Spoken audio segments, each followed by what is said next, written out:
everyone, Libby here, trying to take advantage of the kids not being downstairs at the minute. Being school holidays here in Australia, it's been very hard to find time to film. I think I've got about a 2-hour buffer here, so I thought I'd get in and film the cruise Q&A that I promised you guys. Always had lots of questions about the cruise, and a few of you are interested in doing cruises, so I thought it would be a bit of a summation and hopefully clarify anything that might be misleading about the cruise, or just to clarify any questions that you guys have got. So I just want to start out by just giving you a little brief history of our cruising experience. I don't know if you've gone into that at all. I might have mentioned it, I don't remember. Anyway, yeah, started cruising 15 years ago. We did our first cruise in December 1999, and that was in the Caribbean. Athena was just 9 months old, so all our cruises have been done since we had kids. And once we did one, we just became addicted. Absolutely fell in love with it at first go, I guess you'd say. We have now done, that was our 10th cruise that we just took, and that was our 8th cruise with Royal Caribbean. We've also cruised once with Princess Cruise Lines and once with the Disney Cruise Lines. And we've just always felt that Royal Caribbean were more of a match for our family. Just sort of, we felt comfortable on board. Princess was nice. It was the Diamond Princess that we went on. It was nice, but it was a much older age bracket we found than Royal. Seems to be more sort of my age, I guess, is probably the average age. Certainly on this last cruise, sometimes it's an older crowd if it's not school holidays. This was also the first cruise we'd ever taken in school holidays, and that was a bit of a shock for us. We weren't expecting that. We've cruised the Caribbean a number of times. We've been to New Zealand, we've been up the coast of Australia, we've done the Baltics, and we have done Mexico. I think that's about all the places that we have cruised. So a bit of variety there.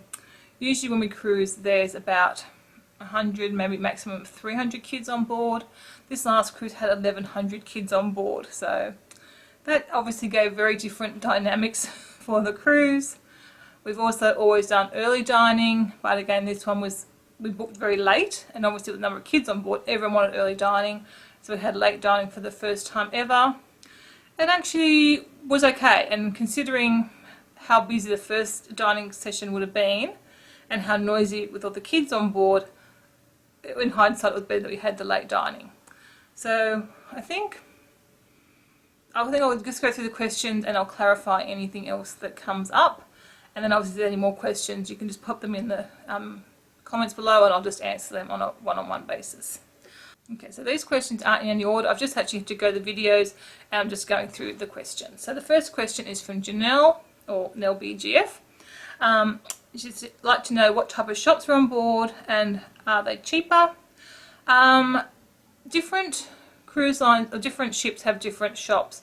This one, they always have like a duty-free shop, which is the one I think I took you into. It had a lot of the cute liquors and stuff, and they had some chocolates and some sort of emergency things, you know, toothbrushes and toothpaste and things like that, sunscreen.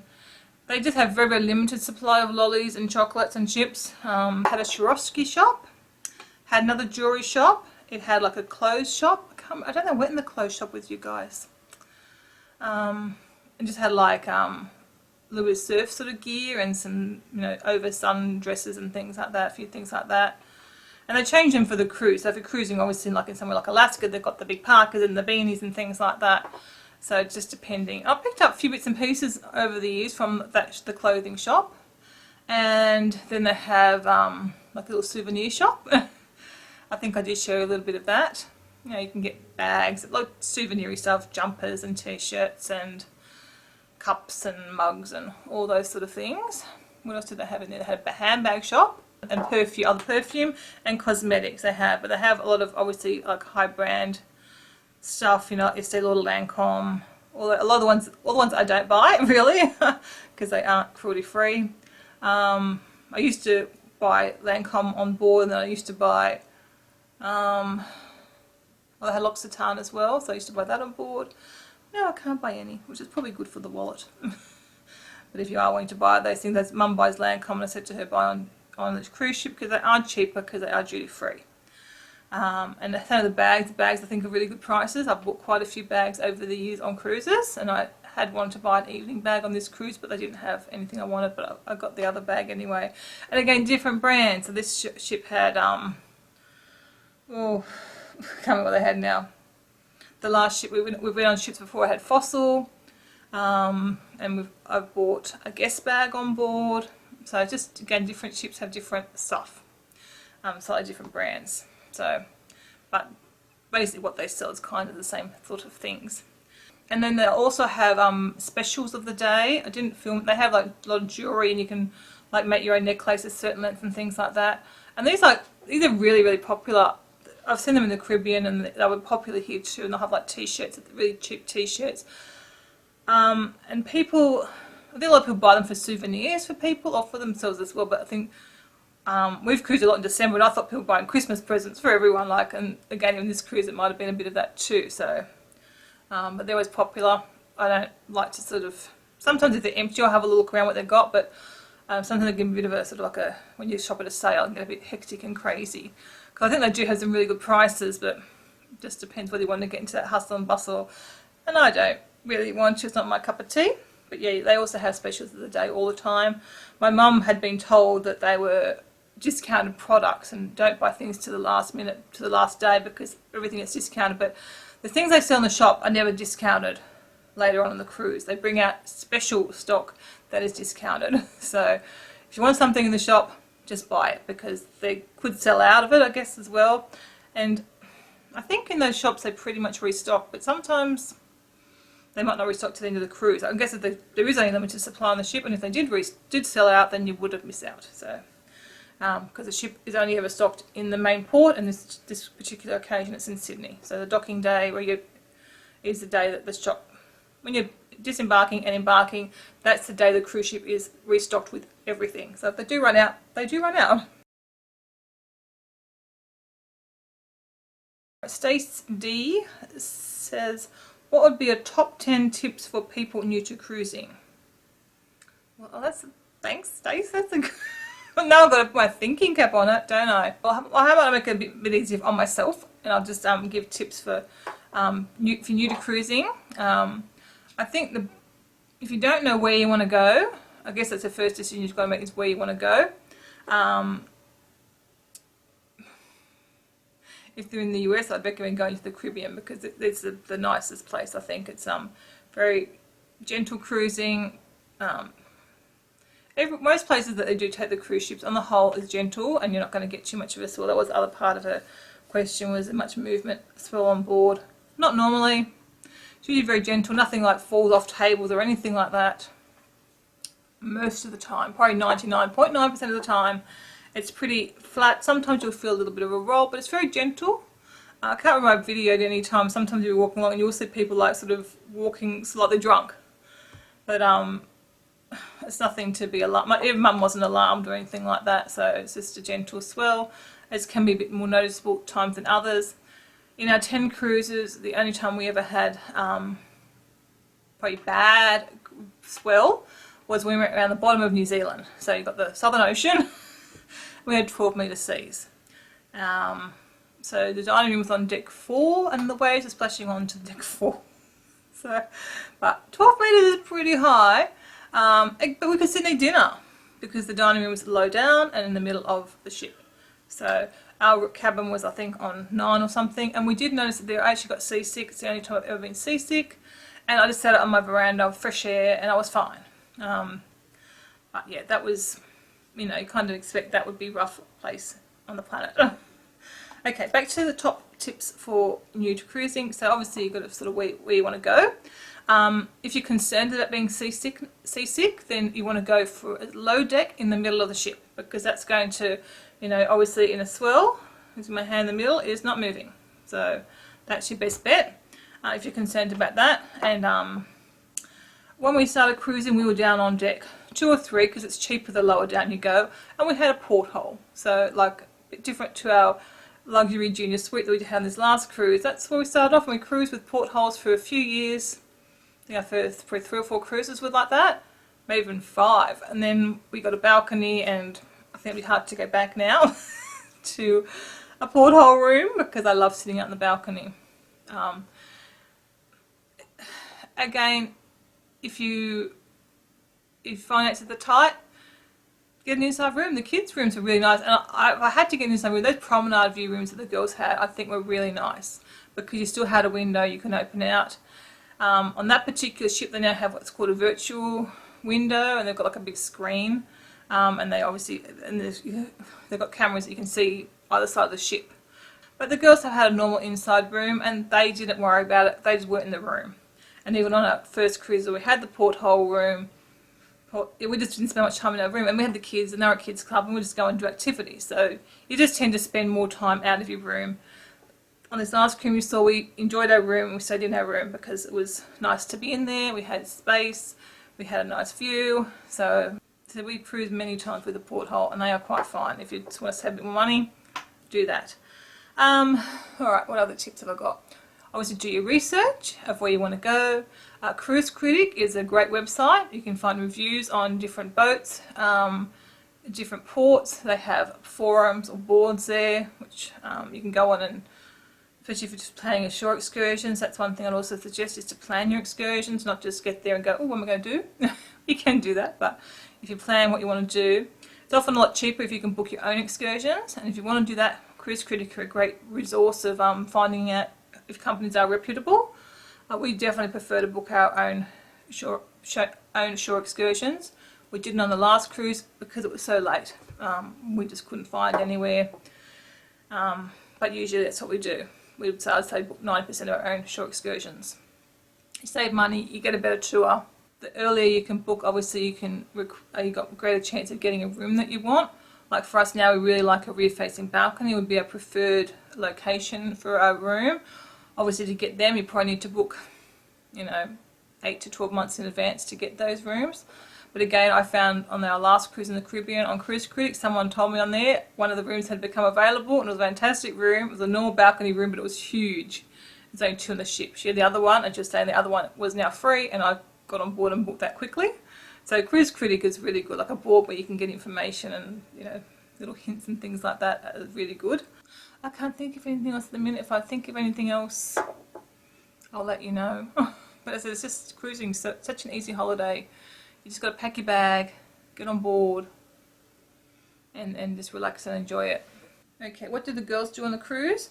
I'm going to try and get Athena to come and actually talk about her experience on the cruise, because it was very different to normal. On a normal cruise, so they've been cruising since both of them were babies. Athena was 9 months, Christy was 5 months on her first cruise, so they've been cruising all their lives at different ages. And up until this last cruise, they would go to the kids club for all the sessions that they have. One thing I like about Royal, as opposed to even Disney cruise, they did close for meal time, so you go and get your kids. And I think that's kind of nice. It's kind of enforced that you have to pick up your kids and spend some time with them on the cruise. Disney, I think the kids club was open all the time. They could go to lunch with the kids club, dinner with the kids club. So basically, you just have to see your kids all day. And I kind of like to spend on holidays a bit of time with my kids. So I like that. Go the morning session, afternoon session, and then the evening session. And then obviously when they weren't there, we're either at meal time or we'd take them to the pool. Take them ice skating. So it's different now they're teens, so I'll get Athena to come on board and sometime film her little experience of it, and maybe even Christy too. But in case that doesn't happen before I want to put this video up, I will quickly run through. Both of them were just really flabbergasted at the number of kids. When they first went along, they were excited about thinking it'd be just like the last time they went, and there'd be maybe 15 kids in their group, and they'd get to know everyone and have a good time. But because of the sheer number and the fact that there's a lot of families, so obviously on the cruise ship, in the club, the teen club, there was family members like brothers and sisters and then cousins. So most of the kids were there with people they knew. Both my girls were in different age groups, which they kind of like because they don't want to be in the same age group and so stuck together. But then they were on their own, and most of the kids already knew other people, and because it's such a sheer number, they just couldn't get to really know any of the kids. They found it very, very difficult. Christy actually made friends with a girl and who liked Dan and Phil and liked a whole lot of stuff that Athena liked, music-wise and things like that. So actually Christy introduced Athena to her, and Athena and this girl became friends, and they sort of would. Athena would go after dinner every night to the teen club just to meet this girl, and then they'd go off and do different things around the ship. She didn't go into the teen club again. It's always their meeting point. But yeah, I think she tried a few times. Both of them did, but they just found it was too hard. And because, again, the number of kids, usually the other group leaders would come and say, we're going to go do this activity over here. And in a small group, they'd all go over and do that activity. But because it was such a big group, they sort of just chatting and doing their own thing, and then no one should go and do the group activity. So they just thought it was a bit of a... not what they're used to, but again, if it was your first time on the cruise, you just think that's what it was like, and that would be fine. And again, if you're with other people, of course. But yeah, so they just pretty much hung out with us a lot of the time. She's pretty much, she'll go and do things by herself. So she would, I think she went ice skating by herself once. I think Kevin said to go and sign that she could do it. She went by herself once. And she went to a few movies by herself. But she's happy, like she's happy to do things. She did want us to go for a swim. I said we tried to avoid the main pool because it was just so full of kids and it was so noisy and it wasn't relaxing and peaceful. So we tended to prefer the solarium or adult pool. Obviously she can't go into it. I think it was 16, so technically Athena shouldn't have been in there either, but we let her come in. We thought, that's fine. She's close enough to the age, and we know she's going to behave herself in there. So, but poor Christy did miss out, so we did go one day to the pool with her, and I think she might have gone once by herself as well for a swim. I said, luckily she's quite happy by herself. I mean, she's quite happy with her own company, so I think she's disappointed not to make her friend, but she was okay with it too. So yeah, so they read, did a lot of reading, hang out with us. We had internet, so they could they played games on their computers and things like that. They like their iPads and stuff. Okay, Laura Lee asks, does the cruise ship give the lanyard for the cruise, or did you bring it with you? Yeah, I actually bought it on the last cruise, the one that I had. Christy bought hers on board. Kevin actually bought some plain lanyards on board. The black one that I had on the first day, Kevin had actually bought a handful. And so we bought our own, but we also had, Chrissy bought a new one, and I had mine from the last cruise. So they had them on board. She wanted the dumb one. She wanted it was sold out of, so she bought another one, which actually I think was a better choice for her anyway. The next day they had the dumb one, she went back again. Mum bought one of them later on, so if you really got your heart set on one, just wait, they're back in the shop the next day. Did Mum start to feel better? Yeah, she did. Yeah, it's just the first few days. That she wasn't feeling crash hot, and a bit of anxiety being away from home. She gets that when she goes away in her caravan as well. Once she's away for a few days, then she's fine and just embraces the holiday. So yeah, she was fine after a couple of days, and she is normally prone to motion sickness. Yeah, she gets car sick as well. And even though I grew up on and off like holidaying on boats, she was tended to get sea sickness. So unfortunately, so that was her biggest fear, was being stuck on a ship and getting seasick and not being able to get off. But did you pay extra for pop on the cruise, or soft drink for my Australian viewers? Yes, you do pay with the drink package. Super duper expensive. I said to Kevin, I don't think we'll do that again next time. I think it was like $20 per day. And I think when I said to him, I said, in Australia, like if we're home, there's no way in the world we would pay $20 for a soft drink each day. I did also include for Athena and I the frozen cocktails, and we would have, I had one maybe a day, and Athena, I know she had a couple of them each day, but it's non-alcoholic cocktails. So she would have got her money's worth. We found the drink situation very different with this cruise with these new packages. It's a different package. They've always had soft drink packages, but this was a different package, and we just found that with the packages there wasn't a lot of wait staff around. So often, like for lunch, to try and get a drink with your lunch was hard. Sometimes there was no one at the bar, and other times it was just mobbed, and you'd be waiting half an hour to get a drink, so you tended not to bother. And dinner was fine. Our waiter would bring our drinks for us every night. And other times you had to go down to the Cafe Promenade or to one of the bars. They used to have soft drink machines where you just go and help yourself. They've done away with them. So that, obviously, that was very convenient. They used to need the pool deck, very easy to go and get your soft drink, but they've done away with them. The advantage, though, I think, instead of having post-mix now, a lot of it was out of bottles, so you knew you're getting the proper full product, not watered down product. So I don't know, a bit of a catch-22 there. What's better? My dad had a wine package, but you didn't get your soft drink with the wine package, so you just have to look into the packages and see. I said to Kevin next time, I don't think I would get one, because I often found I would just get a soft drink kind of for the sake of it, because I had the cards. I'd probably drank more soft drink than I would have liked to have drunk. Not that I drank a real lot. Often I just still get a bottle. You can get bottles of water with that package as well. So I don't know. You can, with dinner you get free water anyway, ice water. And in the Windjammer they had water, American style lemonades, like for my Australian viewers, a really sort of strong cordial, not a lemonade, which would be Sprite in the US. So hopefully everyone understands what I'm saying there. And then you could get tea and coffee. I think the coffee was pretty horrid from what I heard, and they had tea. Again, with the soft drink package that we had, we could get tea and coffee from the coffee shop down the or the Starbucks, yeah. So you could also get, so Kevin would go and get a coffee each day. So it probably did pay for itself. We probably would have spent almost as much, or around that much money, if we had to buy those things, because Kevin liked to get his coffee. I could do tea in the room, but sometimes just for convenience I'd get a tea from there. But you can go to Windjammers and get your own tea as well.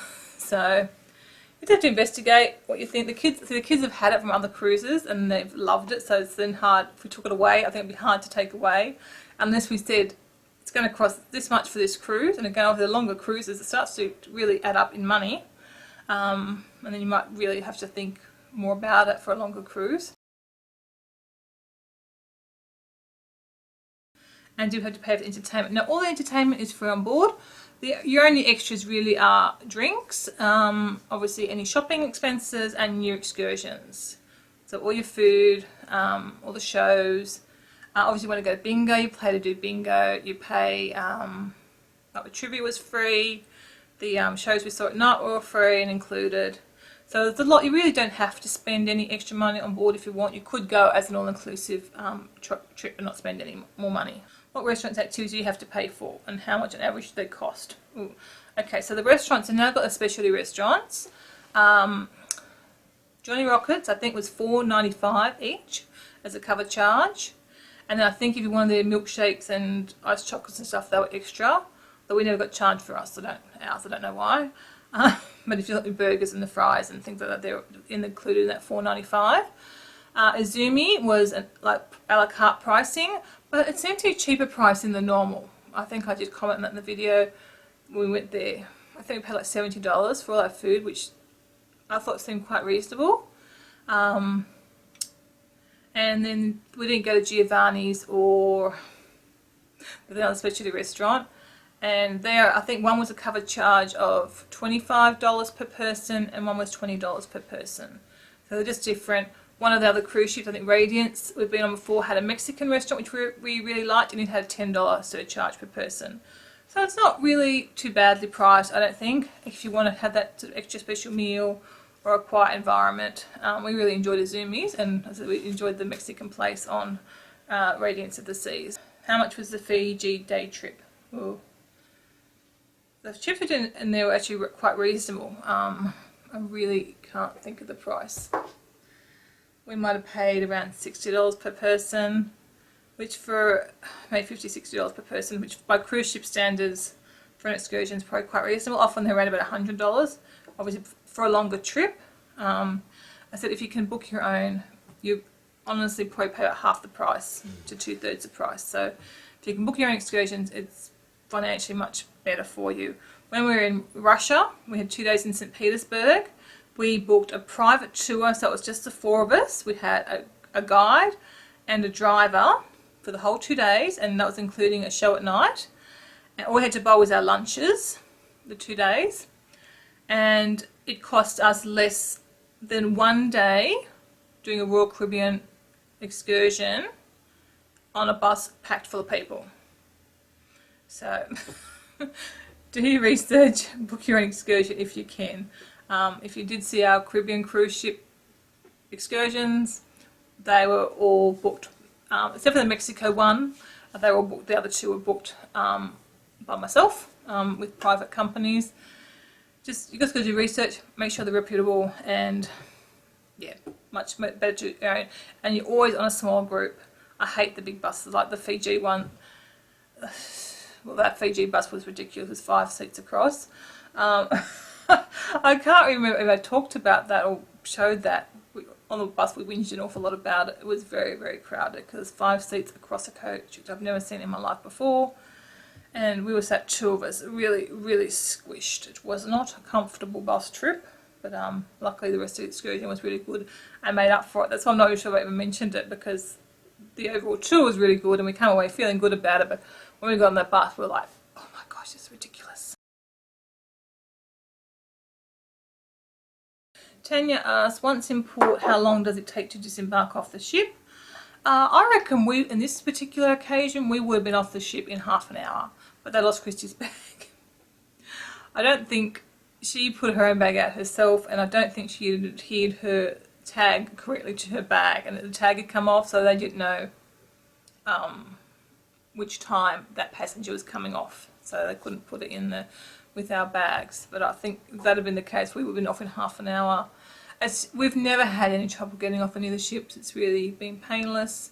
Even getting on, you hear some horror stories about embarkation. We've really never experienced any big problems. I don't think we've experienced any problems at all. So getting off is usually pretty painless. They have it very well organised. In Australia, they just had our luggage in rows of the time that you got off, so that you go to your time, or I think every time gets allocated a number or a name or something, a number. So we just go to that row. We found our luggage really easy.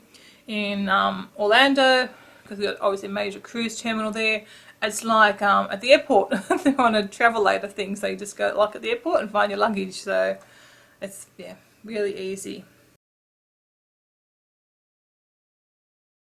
Kathy said she's thinking of going on this ship next year. We had a lot of bad reviews in their 50s. Worried about the number of people on board. Well, that was a full cruise, and honestly, besides when we did the safety drill, you really wouldn't have any clues how many people on board.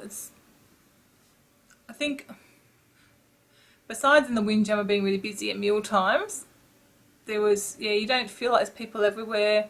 Most of the time you walk up the Royal Promenade, there was no one around. Really not much trouble with the pool, the adult pool anyway. I think the other pool's a bit more crowded, but that was again a number of kids. Usually on a ship we never ever think, wow, there's so many people on this ship. You just don't see people because the ships are so huge and there's so many areas of things to do. You don't feel like that. I can get a bit claustrophobic at times and never had an issue. I don't like crowds. No problem. So you really don't need to worry about the number of people on board, because you will not know there is that many people on the ship with you. So please don't let that worry you. The cruise, I think they went through a bit of an issue with the refurb, and I read somewhere there's a lot of new staff on board. So if you read, like I read the reviews on the 2 cruises before mine, and I think a lot of the problems that came up in that cruise had already been resolved. So I think even the next few cruises that it'll all be sorted out. I hope they'll make some major changes, like wait staff, having more drink staff available would be great, and bigger space for trivia. So hopefully they will make some changes, because there's a few repeat complaints. Like if you go on to Cruise Critic, you see I was looking at the deck. I wanted to put that I'd done my videos and my blog posts for anyone looking for more information, because I didn't see any reviews on that particular cruise yet, the Christmas cruise. There was some from the 2 before and the one from the one after. But the one after, she had really no complaints. And I guess it just depends on your own personal experience on the ship too. Like, people are going to have different things. And because we've done so much more cruising, we're obviously comparing to other cruises, and things have changed.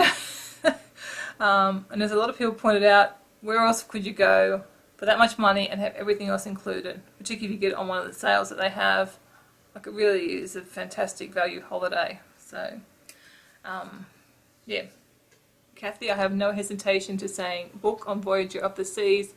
It's a lovely ship. We had no issues with the ship, and said really the staff were nice. Really no complaints. And one thing we did comment on early on in the cruise was how chatty and friendly all the people were on board. Like, you get in the lift and people talk to each other, which I don't remember noticing so much when we do cruises out of America. I was aware of it, so I think it must have been different, because if you don't get in the lift, people would have a little conversation. So it was really nice. So definitely, yep, go ahead, book, and I'm sure you will have a wonderful time. I think the problem with reviews is you usually only get the really negative reviews. People, or maybe if people are super duper impressed, then they'll do a review. You don't hear the average experience, I don't think, with reviews. That's why I wanted to make sure mine was on Cruise Critic as well, so that people would sort of maybe get a bit more of an input onto it. Someone wanted a holiday haul. I did that in one of my vlogs because I only bought a few things. It's definitely not worth a whole video. Do we book direct with a cruise company or through a travel agent? We booked through a cruise company. Oh no, sorry, we booked direct. I booked direct online. Because I guess I know kind of what I'm doing. I have used e-cruising before in Australia, and I have used Best Cruises, though they're called something else now. But you put in Best Cruises, you'll get the same direction to the same company. So I have used them before, but now I think the website's easier, so I just book it myself. The only thing in that, you have to know your rooms. They just allocate you to a room, so make sure you go and check your room. So I guess that would be another tip if you are booking direct through Royal Caribbean, is just Google room cabin availability, and there's a couple of websites that you can enter the cruise information in, like you're going to book the cruise, and it will actually show you all the rooms available in the category that you're looking at. And then if you want to pick one of those rooms that Royal Caribbean hasn't allocated you, you can just type in the number and it'll come up, and then you can book that cabin. So itchy nose. That's what we did for our last Caribbean cruise. That's how we found it. We just typed in the number of the room that we wanted. Obviously haven't checked it was available. Or you could just write it in and go, no, it's available, or it's not. So they'll just allocate your room otherwise. So just make sure that you're happy with the location of the room they allocate. But yeah, no problem to book through them. And actually Dad got a refund on something, so we don't know what. And yeah, but you can also ring up and I think talk to them if you want to do that as well. What's the difference between my time dining and fixed dining time? Well, the fixed dining time, you have the same waiter every night. You're at the same table with the same group of people, with the same waiter and assistant waiter. As I said, we've been cruising for a long time, and that's what we really like. We actually like having the same waiter every night. As you would have seen towards the end of the cruise, he would just turn up, the assistant waiter, with 2 glasses of wine for Dad every night, because after 1 or 2 nights he realised that's what Dad drank during the night. So he would just come and put them down there for him. We just bought our soft drinks. Every so few days he may check that we still wanted that soft drink, but otherwise it just came. So we really like that, and I get to know the kids. I said our main waiter interacted a lot with Christy on the cruise. Quite concerned about her poor diet of bread and not much else. But yeah, we really like that. If you have the my time dining, you can either book in a certain time that you want, which obviously could be convenient as well, but you're just seated at, I've never done it, so I'm not quite sure totally if you just get seated at a random table with other people, or it'd be a table just for the amount in your group. I'm not quite sure about that, but then you obviously just get whatever waiter is at that table, so every night you'll have a different waiter. So some people like that because they don't. Again, if you've not experienced the other one, you might be quite happy with that. You can book when you want to, depending on what shows are on or what time excursions are on, things like that. You can do that. Or if you're going to go to a few of the specialty restaurants, if you want to eat sort of 3 or 4 nights of specialty restaurants and then a couple of nights in the dining room, then that's probably vested in my time dining. This last cruise, obviously it was just the 6 of us, and there was 2 seated at the table, but because of the late session there was no one else in those seats. Most other cruises we've been seated with other people. Most of the time it's been a good experience. Actually I don't think I've ever had any cruise. I know the one cruise way back, it was Christy's first cruise, so she was 5 months old, Athena was 3, and we're seated on a table of 10 with all other Australians. But the first night only 1 other Australian turned up, but I didn't understand it was a Caribbean cruise. Why would they sit all the Australians together? I didn't get that. And we couldn't stand the guy that was there, didn't like him at all. They only came the 1 night, and the rest of the time, the cruise, it was a long cruise, a 10-night cruise. We had this whole table of 10 to ourselves. And our waiter there was fantastic. He had a little baby back home in Turkey, and he just loved Christy. So while we ate a meal, he would take Christy, because obviously he was down a lot of people, he didn't have to sort of look after, I guess he had extra time. He would take Christy off and go and show her around other tables and to the other staff and things like that, and she was if you've seen photos of Christy, the baby, she's the cutest little thing, chubby little cheeks, blonde hair, blue eyes, and in particular, everyone just loved her because she's just a precious little, cutest little baby. That kind of experience, like, we love. Like, the staff, particularly with kids, if you've got kids, they just love them because they've all got kids of their own at home, most of them, and they miss their kids, so they really fuss on kids. So if you've got kids, be prepared to have them well loved and looked after. And do you choose time and where you want to eat on the day? Is it like a regular? Yeah, so for Windjammers you just walk in when you want, whatever time you want. Windjammers is open for breakfast for a number of hours, like I think till 10 o'clock or something. So you can walk in at 5 to 10 and still go and get food. And then it's open for lunch for I think up to about 3 o'clock. And then it's open for afternoon tea for like 4 to 5. I don't know, it's open different hours, you just check your hours. You can just go anytime you want. That's another area I think they need to work on now, particularly the full cruise. It's hard to get tables. They used to have staff members around the place and you'd go up to them and say, can you find me a table? And then they would go around and find a table for you, rather than you walking around, you know, trying to find a table. So we did actually notice that towards the end of the cruise once or twice, someone asked if we want a table and they would go and get one for us. But early on the cruise it didn't work like that anymore, so whether it's something they change again. The dining room, yes, it's like a booking, so we had dinner at 9 o'clock, so 8:30 every night. The early session was 6 o'clock. And you really, to be fair to the waiters, you need to be there on time or close to time, maybe within 5 to 10 minutes of that time, because otherwise it just really throws out the whole schedule. When they go to get your meal, they put your order in, they actually have to line up to collect your meal. So it's really kind of it seems like a funny system, but they're serving so many people, so obviously it works. But they have to line up to get your food. So if you don't come to dinner till late and it all gets put in late, then their line is really long to get in because all the other people are in before you. So yeah, it's important to try and do that. It's a courtesy to them to not be too late for your dinner time.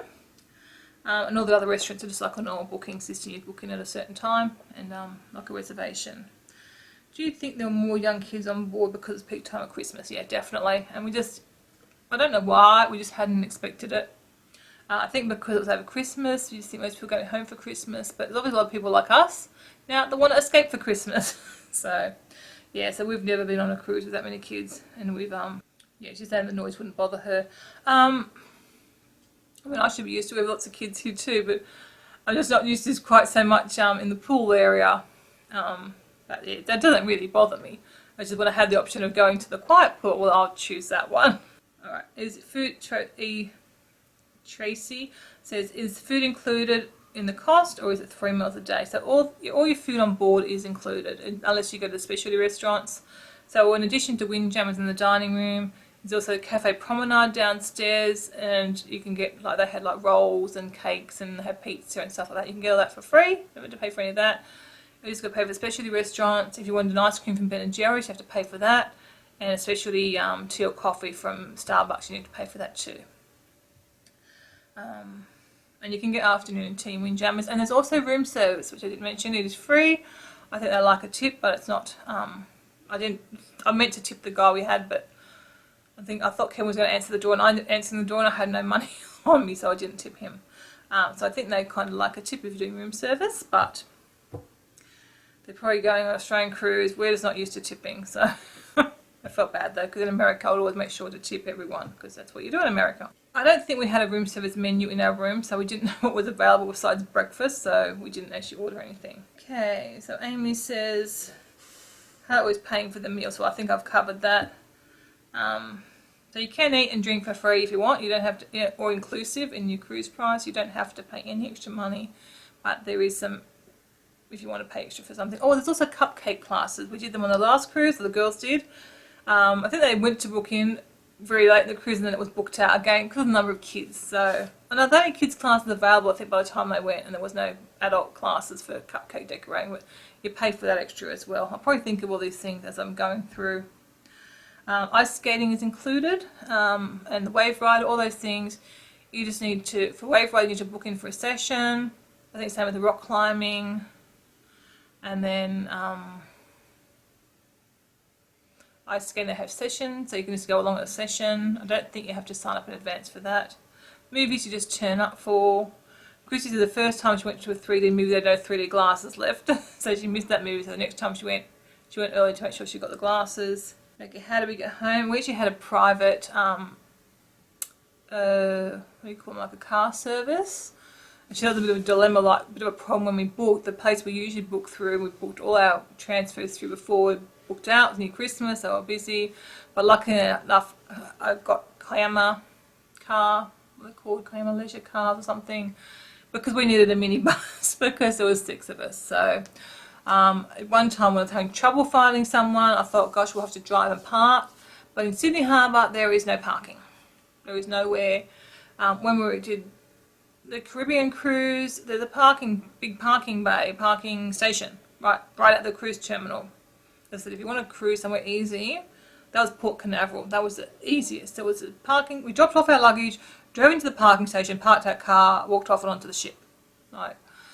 You did pay for the parking there, but it wasn't, I thought, $15 a day or something. It wasn't very dear. We just left our hire car there because it was cheaper to do that than to the rigmarole of returning the car and picking the car up and things like that. It was cheaper than getting a transfer across from Disney to Port Canaveral. It was easier to drive the car that we already had across and leave it there for the week we were gone.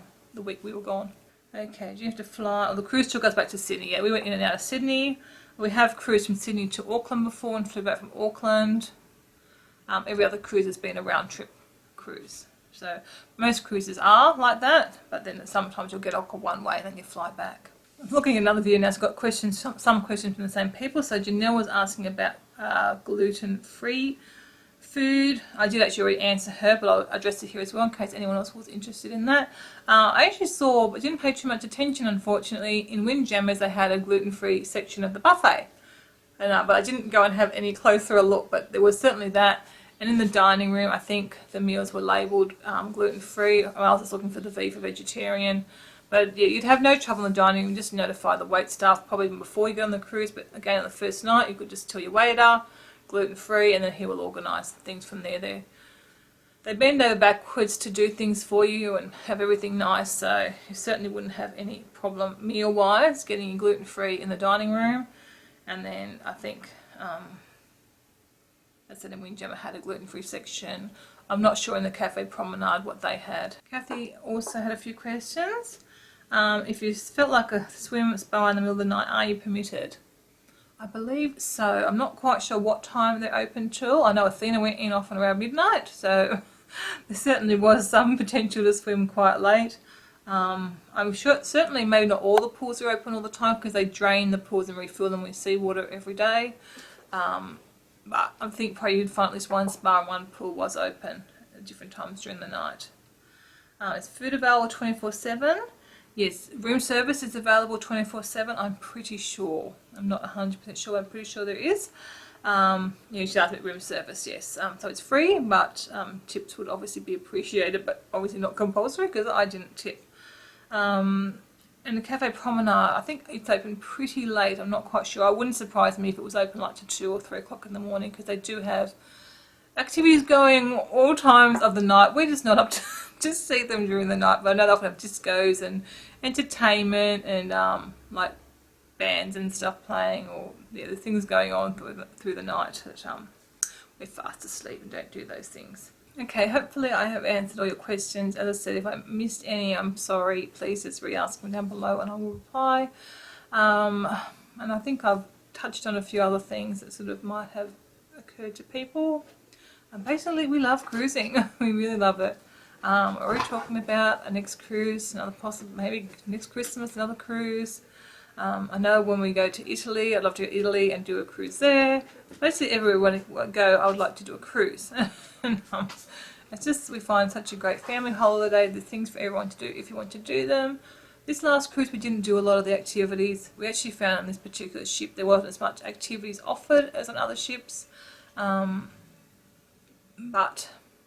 speaking of activities, you have things like scrapbooking classes and different things, and there's sometimes a minimal fee for those, like a $5 or $10 fee. The origami was included, we didn't have to pay for that we did this time. Okay, so I'll just show you, every day you'll get a cruise compass, and it tell you what your dinner is and things like that, what it's formal night, things like that. And then it tells you all the things that are on board. So let's look at the dining, but on the back, is all the activities are on board throughout the day. So that's like morning, afternoon and evening activities. So as you can see, there is plenty to do if you want to do it at all. I'll just go through and find a few things on this particular day. It was a sea day, I think. Yep, today we're at sea. So obviously on a sea day there is more activities than on a port day.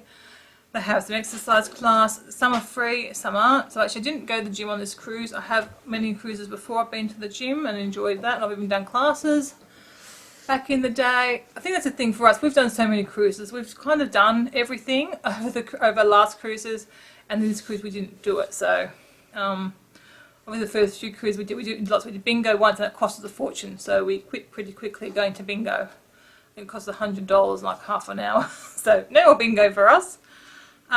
So they had a total body conditioning class, and the fitness center was free, or they had core conditioning Pilates you paid for. There was morning dance exercise by the pool, with a t-shirt sale. The skating was on from 9 to 12:30, so you can go and ice skate.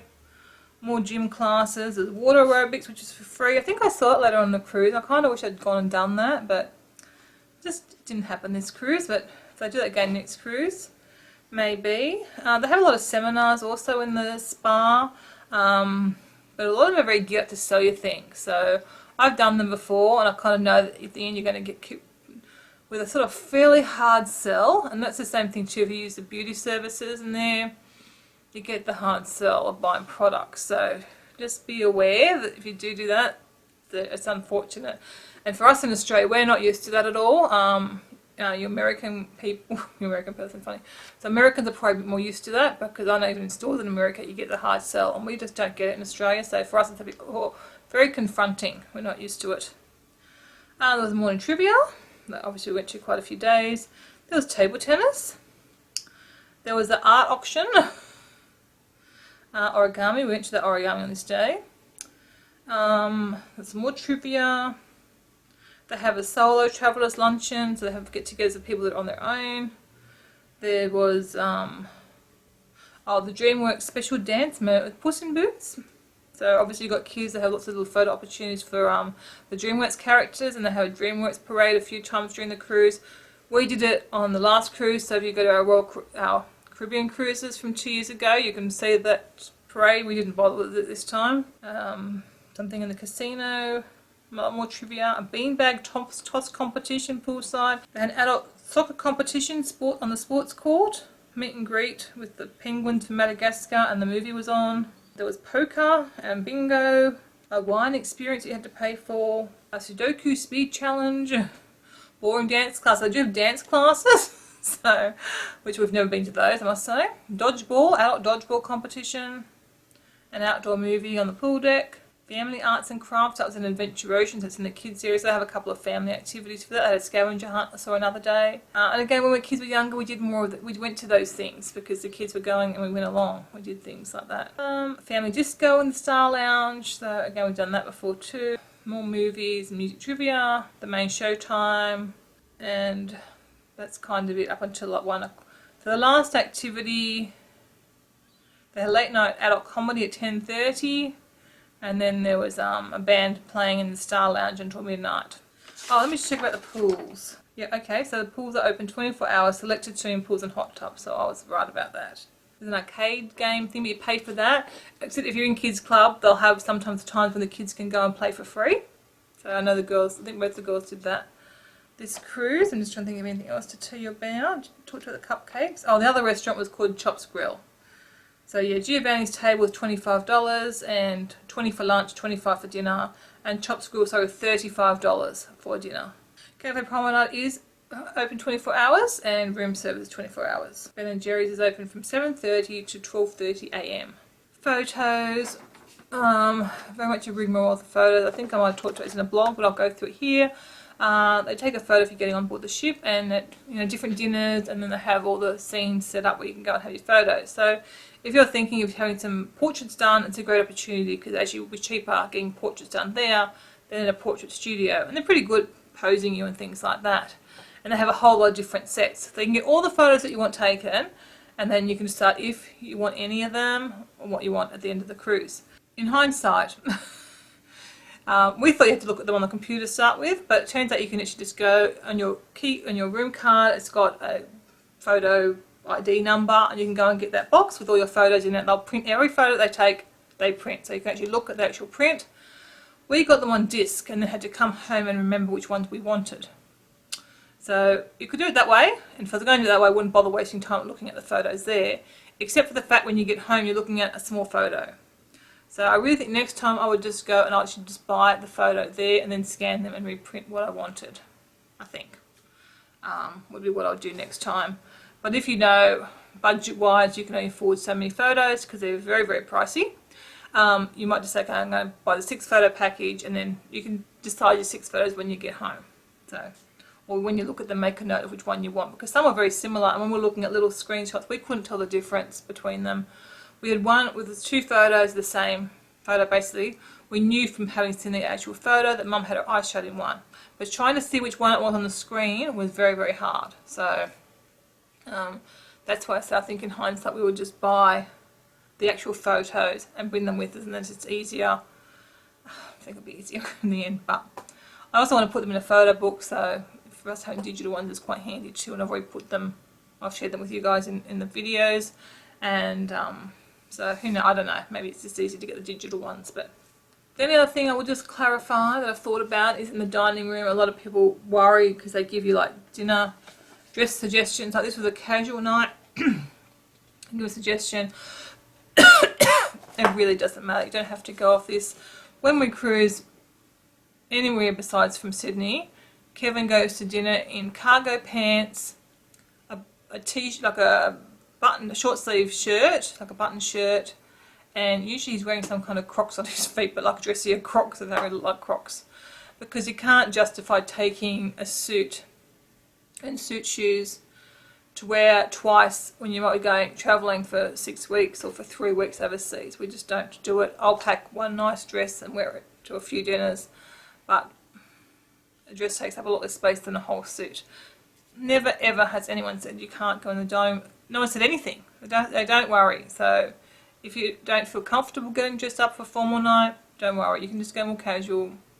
No one's really going to care, because basically you walk in, you sit down anyway, and what do you see then? Just a shirt. So don't let that put you off going to the dining room thinking you have to get all fancy. And like, I think the recommendation for formal night is a tuxedo. Well, I don't think I saw any tuxedos on this cruise. Most men wore a shirt. When Kevin took his jacket this time, I said on 2 or 3 cruises he's had a suit to wear for formal night. So don't need to stress about that. You can still go and enjoy the dining room even on the formal night.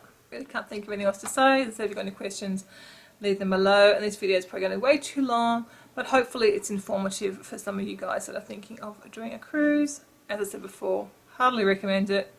We all love it. I said always didn't want to get off the ship. We wanted to stay on, and the first few days we kept going, when can we go on another cruise? When can we go on another cruise? Because we just love it so much.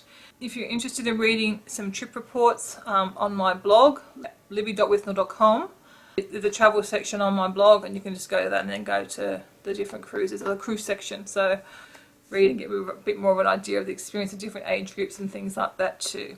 So to sum it all up, and we would also cruise Royal Caribbean again. We would definitely go on Voyager the Seas again, just bearing in mind, knowing the change that they've made. Some for the better, some for the worse. I think Voyager is definitely set up now for families with young kids. If we're going in school holiday time again, we might be better to look at perhaps one of the older cruise lines like Princess, which is a slightly older age group. But then again, it might be the exact same thing in school holiday time. So, alright, I'm going to go. I've probably raved on quite enough. My voice is actually, my jaw's actually sore from talking and smiling, but I love talking travel, so it's not hard for me to do this. Okay, I will see you again soon. Obviously we'll have some more travel videos coming up because we're going on holiday to Nelson Bay very soon. Okay, I will talk to you very soon. I've already said that. Goodbye.